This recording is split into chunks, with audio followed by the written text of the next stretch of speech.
Well, hello, brothers and sisters. This is Minister Edward J. Robin here in Edmonton, Alberta, Canada, on the 26th day of October, 2022. My video and its purpose today is to speak to Brother David Straight down there in the United States, making the tour, getting a lot of people's attention and rah-rah, and conquering in the courts and showing people a path. First of all, I wish to compliment you, David, for your great work and empowering people to stand. My second purpose here today to communicate to you, David, is in a serious repose to bring you into awareness of the most valuable knowledge that there is that Christ gave us to share with others so as to avoid complications, disputes, arguments, dissension, anxiety, and a whole host of other words where somebody's not happy. So we can see that Christ's simple advice, although not widely taught, is to gain an agreement with an adversary quickly. The world is widely taught on how to enter argument, how to establish argument, how to win an argument, how to have debate class in junior high. We are taught this from very young men and women, how to argue, how to dispute, how to put down our fellow man. We can certainly see that in any political structure in the House of Representatives, in Congress, and listen to the way these people talk to each other. So this is not an effective process, albeit it's been taking place for millennia. People have relied upon it to settle disputes. It's totally ineffective. It's totally against all common sense and logic to argue when you have the potential of gaining an agreement. So that's what I'm going to be talking about here to you today as a component of information that you can be teaching all of your listeners as the most valuable thing that you're ever going to share with them. I know that you're charging some of your listeners, David, for information. You put a lot of time and effort into your knowledge and sharing it. Well, it costs money. Everybody knows to travel takes fuel in the tank, to rent halls and buildings where you get up on a stage and speak. Somebody wants rent for that. So I understand the world of commerce all too well, and that people charge money to conduct business. That's pretty normal. Christ, however, never charged people anything. He offered them the truth. He said, I am the way, the truth, and the light. Follow me. So my purpose in communicating to you today is not to proselytize, preach, or point a finger of rebuke at you. It's to aid you and complement your stand. If you adopt Matthew 5:25, directions of Christ, get an agreement with an adversary quickly, while thine are in the way with him. If you take that and blend it with Matthew 18:15 through 20, furthermore on Christ's directions of his formula on how to get an agreement. He said, go privately to your brother. So every word can be exchanged between the two of you to come to an agreement. Now, if he won't listen, you bring along witnesses. So every word may be established. And then if you won't listen to the witnesses, you tell it unto the church so they can try and get him to do the right thing before he gets expelled, anathema. Nobody's going to talk to him anymore. He's on his own, out in the wilderness, near these small villages, during the time that Christ was offering this advice. That was tradition. So when you put information in front of somebody, like Christ sent me to get an agreement with you, so I thought I'd write you to confirm that the sun rises in the approximate east and sets in the approximate west. If it failed to dispute this observable fact with evidence that it's not true, well, then I'll assume that you've agreed with me. I'm going to send along some witnesses to confirm these facts or fact. And then I'm going to, after you don't dispute the witnesses, then I'm going to post a notice in the newspaper so that the church community will know that we have an agreement. You can find this styled into the rules of court in the United States under request for admissions. In some countries, it's called notice to admit. The exact same process that I just mentioned to you is there styled into the rules of court to avoid the court having to deal with agreements. The court is there to make money. It spends its time on arguments. That's its bread and butter. They don't want to deal with agreements. There's no money in it for them. They get money from dissension, anxiety, frustration, anger, dispute. That's what they make money from. The negative side of the fence, quite satanic. They don't make any money by Christ's private, directed, love-based agreement. So when you're following Matthew 5:25, Matthew 18:15 through 20, and you see that the secular law is already styled it as request for admit, the most powerful process, most powerful piece of paper in law that exists. You don't need a lawyer. You go sue somebody for stepping on your toe, and you get a notice before you sue them in a private agreement. Before you file any suit, you go get this private agreement. Now you post a notice in the newspaper, because when you file your suit in the court and they come to file their defense, you serve them up what's called this request for admissions. He goes, what's this? Open it up, you say. He opens it up. There's that private agreement in the newspaper that he didn't dispute. Now he's got to dispute it to the judge. When he doesn't dispute it to the judge, you apply for default judgment and you win your case. Pretty simple, open and shut. And this has been used by some wiser lawyers in the United States, although it is not taught in law school. They're vested in request for admissions, though most lawyers don't know anything about it.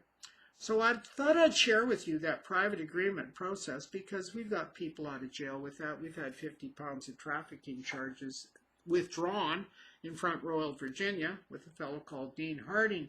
This process was followed exactly according to the directions of Christ, and a notice to the agreement was posted in the Front Royal newspaper about a year and a half ago.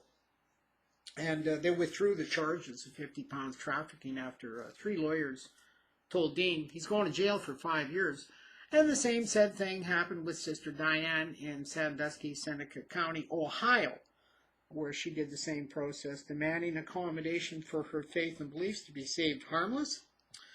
And they withdrew all the charges against her after she'd spent a month in jail and being abused by the police. So now she's got claims against the surety bonds worth about $3.7 million down there in Seneca County and Sandusky County, Ohio. She needs a little help with that. She has tape recordings of the incident and the fact that they withdrew all the charges, expunged the record, even the contempt charges on a Friday where she was put in jail and released 5 hours later after I and several others made a phone call complaining to the head clerk, the manager of the court, that she was aiding and abetting in the criminal activity of 2 judges, 2 prosecutors, and a cop. She went and read the record and found out, oh my goodness, that man's right. If I don't release her from jail, I'm going to have a claim against my surety bond, and I'm going to lose it for aiding and abetting a criminal activity, violating Diane's civil rights. So they released her, and then the following Monday, they withdrew all the charges. She's got no charges against her. So that's a very interesting situation, because she spent a month in jail, and according to the Treasury case out of Florida, I think it was $20,000 for like 10, 15 minutes. She was in there a whole month. So she's not only got the surety bond claim, but she's got the damages of being unlawfully held in prison for a month. So these particular bits of information that Christ advised is certainly extremely powerful, especially when you take into light the definition of the word minister, which is a verb. It's got a small m on it, the word minister. That's a verb. You put a capital M on that word minister, it's a noun. Totally different meaning. It's a title, legal fiction, person. Dead entity. You're not supposed to respect persons. That scripture in the Bible, or scriptures, Deuteronomy 1:17 and 10:17, tell us God's no respecter of persons. 2 Samuel 14 and 14, Matthew 22:16, repeated over again. Acts 10:34, Peter says, surely I perceive God's no respecter of persons. So we're getting a bit of a theme here on that word person. Romans 2:11, God's no respecter of persons. James 2:9, if you should show respect to persons, you commit sin and shall be convinced of the laws of transgressor. Now we're starting to hone in on what this word person's about. 1 Peter 1:17, God's no respecter of persons. So David, when you have this knowledge that every secular code, statute, regulation, and policy and bylaw in the United States is only applicable to persons, it's not applicable to men and women. It's pretty exemplary when you put this information before those public officials, because they can't dispute these facts. You get them to agree that you're not a person. You get them to agree that their statute, code, and regulation does not apply to you. You get them to agree that they have to go to a hardship to accommodate you. You get them to agree that withdrawing charges from you where no man or woman has ever been harmed brings a hardship to nobody. When they withdrew the 50 pounds of trafficking pot charges against Dean, nobody had been harmed because he was growing marijuana. And nobody would be harmed. There's never been a death for marijuana ever attributed anywhere in the world. You don't die from consuming marijuana. You go to sleep at best. So it's very interesting to see how nobody else has ever applied this process before of getting an agreement with an adversary quickly, pointing out to them that you're not a person and neither can you be intimidated to be a person. When they got their Title 18, subsection 242, 245, and 247, dismissing them from applying any color of law against you, that's adding to God's law and taking away from it. That's color of law. Deuteronomy 4:2, 12:32 covers that succinctly. We are not to add to nor take away from God's law as he commanded it. So the color of law spoken of in Title 18, subsection 242, 245, and 247 is relative to God's property. You are God's property, Exodus 19:5 and 6. You are my peculiar people, a peculiar possession. Peculiar means owned property. We are his property. All of the gold and the silver is God's property. Caesar is God's property. So when Christ said, render unto Caesar that which is Caesar, take note of the fact he held a coin up in his hand that he had asked for that had the superscription, an image, thou shalt not render images or bow thyself down to him, had Caesar's image on the coin. So when he said, render unto Caesar that which is Caesar's, we have to consider what he said next, and if he was holding up something in his other hand. But render unto God that which is God's. And he's pointing to the silver shekel of the temple. Wow, that part got left out. I wonder why. Maybe it's because they didn't want people to know Christ was not directing them to pay taxes to Caesar. He was telling them if you used a false god's money, you had subjected yourself to a false god, and that you better give it back so you're not under subjection anymore. He who holds the bearer holds the contract. If you hold the money, you're making use of that dead money. It belongs to Caesar. Now you're subjected to Caesar. Whereas if you're using the silver shekel of the temple, well, now you're subjected to God. And this is the exact same reason why Christ kicked them out of the temple with a vengeance. They brought Caesar's money into the temple, and they were taking the silver from the Hebrews in exchange for denarius. Or pardon me, they were taking the denarius in exchange for silver so people could go buy sacrifices, doves, for the temple. And this was a sacrilege, where it brought a false god's money into the temple. And this is what was the example what Christ was saying, render unto Caesar that which is Caesar's. If you're going to use a false god's money, you're subjected to it, so you got to give it back. So this was a short video to you, David, about hopefully that you would recognize this information is given freely. There is no charge for reading the scriptures of Matthew 5:25, Matthew 18:15 through 20, to find out how to get a private agreement and see that it's written into law in request for admissions. There is no charge to read all those scriptures, Deuteronomy 1:17, 10:17, 2 Samuel 14:14, Matthew 22:16, Acts 10:34, Romans 2:11, and James 2:9, supplemented by 1 Peter 1:17. There's no charge to read those scriptures. They're freely available in the most printed book in the world. So I'm hoping, David, you will take the honor that I've put forward here for you. I do this in honor, following the directives of my Lord and Savior, Jesus Christ, to provide information and knowledge. Be the teacher. Be the minister. And I am ministering to you, David, so that you can deliver freely this information without charging anybody anything for it. Please do a video on this knowledge after you've maybe looked up Dean Harting on Facebook, or come to our Telegram group and meet some of the other people that have had successes with this, like Brother Arlen up in Athabasca, Alberta, had all of his charges withdrawn after he entered into a private agreement based upon the advice of Christ, after he put forward that he could no longer respect persons that all secular code and regulation in the world is applicable against.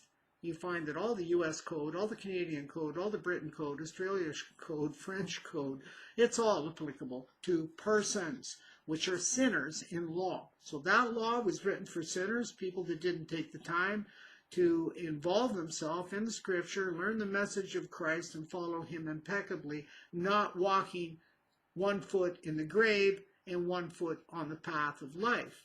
You can't walk in both paths. One must make a choice. Matthew 6:24, Luke chapter 16 advises us that you cannot mix God and mammon. So I hope that you take this information to heart, David, because what a wonderful seminar and a wonderful deliverer of this message that you would be. You have an alpha male presence on the stage, and many people hypnotically, subconsciously are attracted to that. As you speak, as you stand, as you emanate the energy, it's very attractive to men and women. I recognize that when I listened to your videos, and I thought, if I can get David to put forth this message on the stage, hundreds of thousands of people will hear him, and they will start to utilize Christ's private agreement to benefit themselves and save themselves harmless from the assumption of secular law. They can erase that contractual assumption contract. It's an assumption contract. It's by assumption. You signed up. So there's a court case in Canada called AMSELEM, A-M-S-E-L-E-M. It was in 2004 from the Supreme Court of Canada. It was about whether contracts that violate your faith and beliefs can be held valid. And the court found they do not. They were invalid from the get-go. As soon as it was a suggestion, your faith and beliefs would be limited, restricted, and your traditions would be sequestered and put down, well, then the contract was void. Very, very powerful position to get an agreement upon with your legislators, whether they be a civic or whether they be state or federal. They're all subject to the International Covenant on Civil and Political Rights and the International Covenant on Cultural, Social, and Economic Rights. These are the two top human rights laws. They're the supreme law of the United States. They overwrite the Constitution of the United States and overwrite indeed the Constitution of Canada, as they are mentioned and ratified as law in Canada's Emergencies Act. Yours are subject to the supremacy clause of the United States Constitution, that all international treaties become supreme law in the United States, because those international human rights laws, David, are insurance underwriters' risk management solution to having increased claims against their employees and lower profits. So by making these human rights legislation similar to an automobile insurance, making a rule that if you're drunk driving, you're not covered. If you violate any of those human rights as a public service provider or a service provider standalone, private corporation like an airline, a power company, that you have to pay for your own liability. The insurance will not cover you because you violated those human rights. So that's a very, very interesting component to share with your people, that all of the statute, code, and regulation of the state and the Fed and the municipality are dead.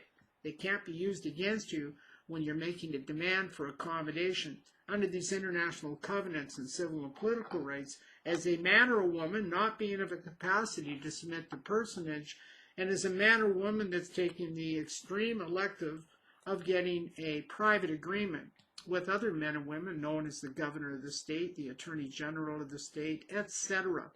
When you gain these private agreements, it makes them privately liable, and when they're posted in the newspaper, it's a matter of historical record they can never dispute. So I hope this has helped you, David. You may wish to contact me. I'll give you my phone number, 780-399-6250.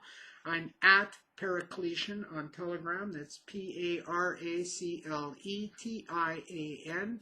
I have a locksmith workshop there called the Redemption Locksmith Workshop. There's about a bit over 300 members actively pursuing Christ's directions, his elections, and his inspection.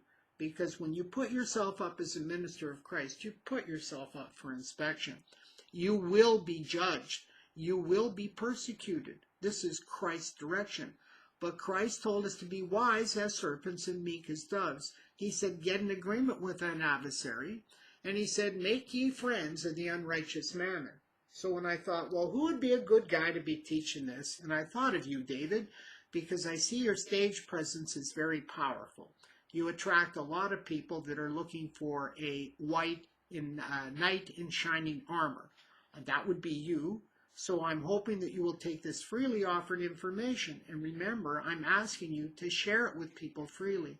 Please do a YouTube video that would supplement your seminars that you charge for. Every man is worth his labor. And if you're putting in labor and time to aid people, it's much like building a fence.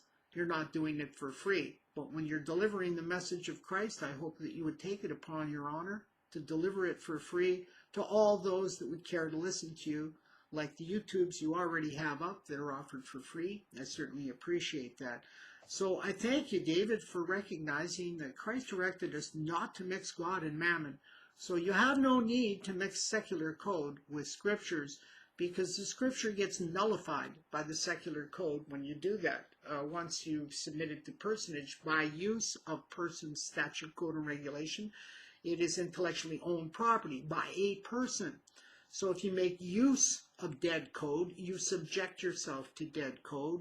This is called the doctrine of use. It's thousands of years old. It's not something I invented. And it's relative to law that's dead, corporate, legal fiction, copywritten, etc. It's owned by somebody. If you make use of that law that's been added to or taken away from God's law, you subject yourself to it and are known as a person, a sinner. You've subjected yourself to dead code. Necrophilia, David. So I hope that you'll realize that you have no longer the need to do that when you can get private agreements with them pointing out that you're not a person.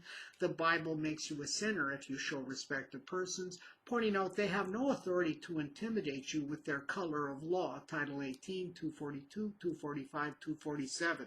Hang on that. The Religious Freedom Restoration Act is a powerful point of law to remind them of that it's their law. You're not making use of it. You're warning them to save them harmless from falling into a hole in their law. You see, the use gets overpowered by the duty to warn. If you're warning somebody, the benefit is to them. If you're using something, the benefit is to you. So you reverse the benefit so it goes to them. Now they can't say that you've subjected yourself to their code by use. So I thank you so much for paying attention to this small bit of information I've delivered to you here, David. I hope you take it seriously and provide it to others amongst the tens of thousands that follow you. Could be in the hundreds of thousands by now, David. I know that you've attracted a lot of people, and a lot of people look forward to new, bright, insightful information. And I hope this will be amongst it. I thank you so much. God bless. Bye for now.